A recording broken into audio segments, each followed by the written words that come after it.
ಸಹಬಾಳ್ವೆ ಅನ್ನೋದು ಸಾಧ್ಯನೇ ಇಲ್ವಾ ಹಾಗಾದ್ರೆ ತಮ್ಮ ಪ್ರಕಾರ?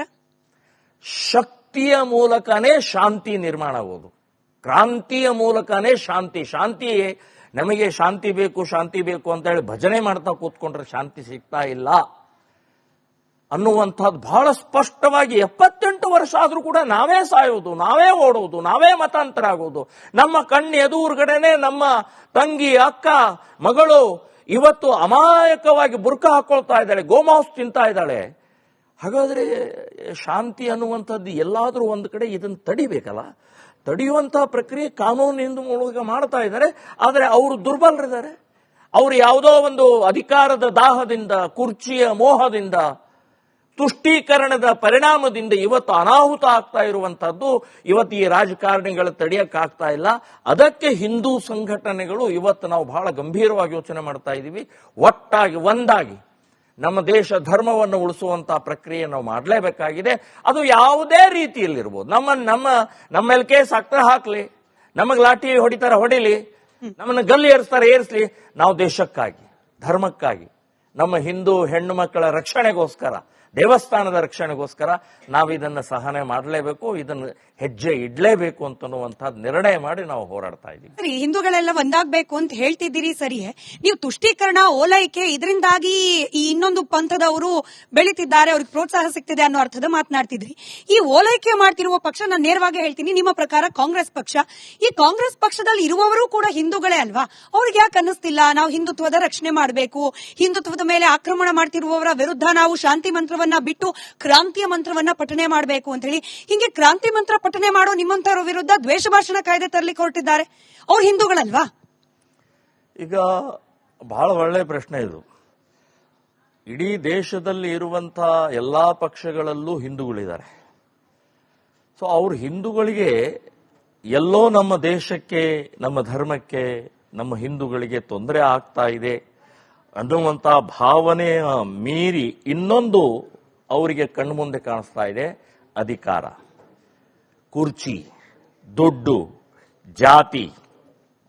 ಸೊ ಇವು ದೇಶ ಧರ್ಮದಕ್ಕಿಂತನೂ ಜಾಸ್ತಿ ಕಾಣ್ತಾ ಇರೋದ್ರಿಂದ ಇದೆಲ್ಲವೂ ಕೂಡ ಅನಾಹುತಗಳಾಗ್ತಾ ಇರುವಂತಹದ್ದು. ಉದಾಹರಣೆಗೆ ಹೇಳೋದಾದ್ರೆ, ಯದಾ ಯದಾ ಹಿ ಧರ್ಮಸ್ಯ ಗ್ಲಾನಿರ್ಭವತಿ ಭಾರತ ಅಂತ ಹೇಳಿ ಶ್ರೀಕೃಷ್ಣ ರಣರಂಗದಲ್ಲೇ ಹೇಳ್ದ. ಅರ್ಜುನ, ನೀನು ಬಿಲ್ಲು ಬಾಣ ಕೆಳಗಡೆ ಇಟ್ಕೊಂಡ್ರೆ ನಡೆಯಂಗಿಲ್ಲಪ್ಪ, ಎದುರುಗಡೆಗೆ ನಿನ್ನ ಗುರುಗಳಿದ್ದಾರೆ, ನಿನ್ನ ಮಾಮ ಇದ್ದಾನೆ, ನಿನ್ನ ಇನ್ಯಾರೋ ಚಿಕ್ಕಪ್ಪ ಇದ್ದಾರೆ, ನಿನ್ನ ಗೆಳೆಯರಿದ್ದಾರೆ, ಇದೆಲ್ಲ ಅವ್ರ ಅಧರ್ಮಿ ಕಡೆ ಇದ್ದಾರೆ. ಅವರು ಕಾಂಗ್ರೆಸ್ನಲ್ಲಿ ಇರುವಂತ ಹಿಂದೂಗಳಿಗೆ ಇದನ್ನೇ ಹೇಳಬೇಕಾದ್ರೆ, ನೀವು ಅಧರ್ಮವನ್ನು ಪಾಲಿಸ್ತಾ ಇದ್ದಾರೆ, ನೀವು ಕಾಂಗ್ರೆಸ್ ಅನ್ನೇ ಸಪೋರ್ಟ್ ಮಾಡಿ.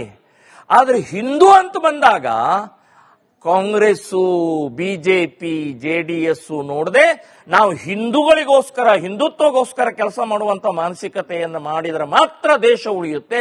ಇಲ್ಲಾದ್ರೆ ಈ ವಸಿಷ್ಠರು, ಭೀಷ್ಮರು, ದುರ್ಯೋಧನನ ಇದರಲ್ಲಿ ಏನು ಇತ್ತಲ್ಲ, ಹಾಗೆ ಯದಾ ಯದಾ ಈ ಧರ್ಮಸ್ಥಾನ ನಾವು ಅವ್ರ ವಿರುದ್ಧನೂ ಹೋರಾಟ ಮಾಡಬೇಕಾಗತ್ತೆ, ಅವರನ್ನೂ ತಡಿಬೇಕಾಗತ್ತೆ. ಇವತ್ತಾಗಿದೆ. ಕಾಂಗ್ರೆಸ್ಸಿನ ಮನೆಗಳನ್ನ ಸುಟ್ಟಾಕಿದ್ದಾರೆ. ಕಾಂಗ್ರೆಸ್ಸಿನ ಒಬ್ಬ ಕಾರ್ಪೊರೇಟರ್ ಮನೆಯ ಮಗಳನ್ನ ಹಾರಿಸ್ಕೊಂಡು ಹೋಗಿದ್ದಾರೆ. 22 ಬಾರಿ ಚಾಕು ಹಾಕಿ ಕೊಂದು ಹಾಕಿದ್ದಾನೆ. ನೀವು ಕಾಂಗ್ರೆಸ್ಸಿಗರು ನಮಗೆ ಬಹಳ ಸಹಕಾರ ಕೊಟ್ಟಿದ್ದೀರಿ, ನಮಗೆ ಬಹಳ ಮಸೀದಿಗೆ ನೀವು ದುಡ್ಡು ಕೊಟ್ಟಿದ್ದೀರಿ, ಬೇಕಾದಲ್ಲಿ ನಮಗೆ ಸ್ಮಶಾನವನ್ನು ಕಟ್ಟಿಕೊಟ್ಟಿದ್ದೀರಿ, ನಿಮ್ಮ ಮಗಳನ್ನು ಏನು ಮಾಡಲ್ಲ, ನಿಮ್ಮ ಮನೆಯನ್ನು ಸೇಫ್ ಆಗಿಡ್ತೀವಿ ಅಂತ ಎಂದಾದ್ರೂ ಹೇಳಿದಾರೇನು? ನಾವು ಕಾಂಗ್ರೆಸ್ಸಿನ ಹಿಂದೂಗಳು ಬಹಳ ಎಚ್ಚರಿಕೆಯಿಂದ ಇರಬೇಕು. ನೀವು ಕೇಳಿದಂತ ಪ್ರಶ್ನೆ ಬಹಳ ಗಂಭೀರವಾಗಿದೆ ಅಂತನ್ನುವಂಥದ್ದು ಹೇಳ್ತೀನಿ. ನಾಟ್ ಓನ್ಲಿ ಕಾಂಗ್ರೆಸ್, ಎಲ್ಲಾ ಪಕ್ಷದ ತಮ್ಮ ಹಿಂದೂಗಳ ಬಗ್ಗೆ ಯೋಚನೆ ಮಾಡುವಂತಹ ಸಂದರ್ಭ ಇವತ್ತಿನ ದಿನದಲ್ಲಿ ಬಂದಿದೆ ಅಂತನ್ನುವಂಥದ್ದು ನಾನು ಹೇಳ್ತಾ ಇದ್ದೀನಿ. ಇದೇ ಕಾಂಗ್ರೆಸ್ನ ದೊಡ್ಡ ದೊಡ್ಡ ನಾಯಕರ ಬಾಯಲ್ಲಿ ಬಂದ ಮಾತು, ಹಿಂದುತ್ವ ಅಂದ್ರೆ ಹಿಂಸೆ, ಹಿಂದುತ್ವ ಅಂದ್ರೆ ಕ್ರೌರ್ಯ. ಹಿಂದುತ್ವದಲ್ಲಿ ತಾರತಮ್ಯ ಇದ್ದದಕ್ಕೇನೆ ಮತಾಂತರಗಳಾಗ್ತಾ ಇರೋದು. ಯಾರು ಹೇಳಿದ್ದು ನಿಮಗೂ ಗೊತ್ತಿದೆ, ನಮ್ಮ ವೀಕ್ಷಕರಿಗೂ ಗೊತ್ತಿದೆ.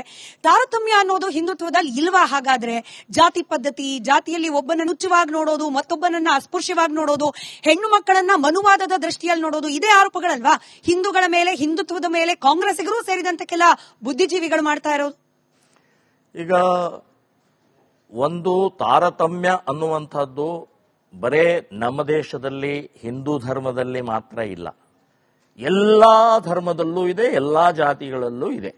ಕ್ರಿಶ್ಚಿಯನ್ರಲ್ಲೂ ತಾರತಮ್ಯ ಇದೆ, ಮುಸ್ಲಿಮರಲ್ಲೂ ತಾರತಮ್ಯ ಇದೆ, ಯಹೂದಿಗಳಲ್ಲೂ ಇದೆ, ನಮ್ಮ ಹಿಂದೂ ಧರ್ಮದಲ್ಲೂ ಇದೆ. ನಾವು ಒಪ್ಕೊಳ್ತೀವಿ, ತಾರತಮ್ಯ ಇದೆ, ಇವತ್ತಿಗೂ ಇದೆ. ಡಾಕ್ಟರ್ ಅಂಬೇಡ್ಕರ್ ಅವರ ಕನಸು ನನಸಾಗಿಲ್ಲ, 100ಕ್ಕೆ 100 ನಾನು ಹೇಳ್ತೀನಿ. ಇವತ್ತಿಗೂ ಹಳ್ಳಿಗಳಲ್ಲಿ ಹಿಂದುಳಿದವರಿಗೆ ಹೋಟೆಲ್ ಪ್ರವೇಶ ಇಲ್ಲ, ಕ್ಷೌರ ಮಾಡೋಲ್ಲ. ಇನ್ನು ಬೇರೆ ಜಾತಿಯ ಎದುರು ಮದುವೆಗಳಾದರೆ ಅತ್ಯಂತ ಅಮಾನುಷವಾಗಿ ಕೊಲೆ ಮಾಡ್ತಾರೆ. ಇದು ನಾನು ಒಪ್ಕೊಳ್ತೀನಿ. ಇದನ್ನು ಸುಧಾರಣೆ ಮಾಡಬೇಕು ಅಂತನ್ನುವಂತಹದ್ದು ನಮ್ಮ ಶ್ರೀರಾಮ್ ಸೇನೆ ಸಂಘಟನೆ ಕೂಡ ಆ ಪ್ರಯತ್ನದಲ್ಲಿ ಮಾಡ್ತಾ ಇದ್ದೀವಿ. ಸ್ವಲ್ಪ ಮಟ್ಟಿಗೆ ನಾವು ಸಕ್ಸಸ್ಸು ಆಗಿದ್ದೀವಿ. ಇವತ್ತು ನಮ್ಮಲ್ಲಿ ಸಾಕಷ್ಟು ಜನ ಹಿಂದುಳಿದವರು ಅನ್ನುವಂಥವರು ರಾಜ್ಯ ಮಟ್ಟದ, ಜಿಲ್ಲಾ ಮಟ್ಟದ, ವಿಭಾಗ ಮಟ್ಟದ ಜವಾಬ್ದಾರಿಗಳು ತಗೊಂಡು ಮುಕ್ತವಾಗಿ ಕೆಲಸ ಮಾಡ್ತಾ ಇದ್ದಾರೆ. ಅವರಿಗೆ ಯಾವುದೇ ರೀತಿಯ ಭೇದ, ನಾನು ಆ ಜಾತಿಯವನಿದ್ದೀನಿ ಅನ್ನುವಂಥ ಕೀಳರಿಮೆ ಇಲ್ಲದೆ ಕೆಲಸ ಮಾಡ್ತಾ ಇದ್ದಾರೆ. ಇನ್ನು ಇದು ಮತಾಂತರಕ್ಕೆ ಕಾರಣ ಆದರೆ ಕ್ರಿಶ್ಚಿಯನ್ರಲ್ಲಿ ಇವತ್ತು ಮತಾಂತರ, ನಾನೊಬ್ಬ ಹಿಂದುಳಿದ ವ್ಯಕ್ತಿ, ನಾನು ಮತಾಂತರ ಆದ ತಕ್ಷಣನೇ ನಾನು ಕ್ರಿಶ್ಚಿಯನ್ರೆಲ್ಲರೂ ಸಮಾನರು ಅಂತನ್ನುವಂಥದ್ದು ಭಾವನೆ ಎಲ್ಲಿದೆ? ಇಲ್ಲ. ಅದು ದಲಿತ ಕ್ರಿಶ್ಚಿಯನ್ ಬೇರೆ, ಒಕ್ಕಲಿಗ ಕ್ರಿಶ್ಚಿಯನ್ ಬೇರೆ, ಇವೆಲ್ಲ ಬೇರೆ ಬೇರೆ ಬೇರೆ ಬೇರೆ ಮಾಡಿಟ್ಟಿದ್ದಾರೆ. ಅಲ್ಲೂ ಕೂಡ ಡಿವೈಡ್ ಇದೆ. ಇವತ್ತು ಹಿಂದುಳಿದ ವ್ಯಕ್ತಿ ಕ್ರಿಶ್ಚಿಯನ್ ಆದ ತಕ್ಷಣನೇ ಇವತ್ತು ದೊಡ್ಡ ದೊಡ್ಡ ಚರ್ಚ್ಗಳಲ್ಲಿ ಅವರಿಗೆ ಪ್ರವೇಶ ಇಲ್ಲ. ಆ ಹಿಂದುಳಿದ ವ್ಯಕ್ತಿ ಕ್ರಿಶ್ಚಿಯನ್ ಆಗಿ ಸತ್ರೆ ಆ ಚರ್ಚಿನ ಪಾದ್ರಿ ಬರೋಲ್ಲ ಅಲ್ಲಿ.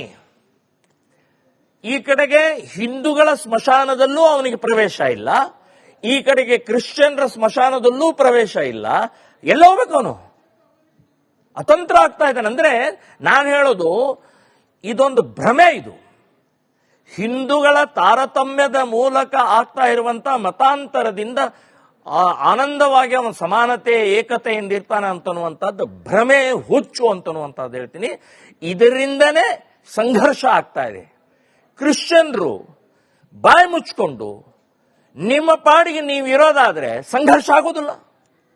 ಮಣಿಪುರದಲ್ಲಿ ಇವತ್ತು ಸಂಘರ್ಷ ಆಗ್ತಾ ಇರೋದೇ ಕನ್ವರ್ಟೆಡ್ ಕ್ರಿಶ್ಚಿಯನ್ ಕಾಡು ಜನರ ಮೂಲಕನೇ ಇವತ್ತು ಆಗ್ತಾ ಇದೆ. ಸೊ ಹೀಗೆ ಮತಾಂತರ ಅನ್ನುವಂಥದ್ದು ಅದೊಂದು ಪಿಡಿಗ, ರೋಗ. ಇದು ಮಾಡಬಾರ್ದು. ಯಾಕೆ ಮಾಡ್ತೀರಿ ನೀವು? ನಿಮ್ಮಲ್ಲಿ ಬೇಕಾದಷ್ಟು ಕೊಳೆತು ನಾರ್ತಾ ಇರುವಂತಹದ್ದು ಇವತ್ತು ನಿಮ್ಮ ಕ್ರಿಶ್ಚಿಯನ್ರ ದೇಶದಲ್ಲಿ ಎಷ್ಟು ರೀತಿಯ ಕರೌರ್ಯ ಇಲ್ಲ, ಎಷ್ಟು ರೀತಿಯ ಕರಿ ಬೆಳಿ ಅಂತನ್ನುವಂತಹದ್ದು ತಾರತಮ್ಯ ಇಲ್ಲ.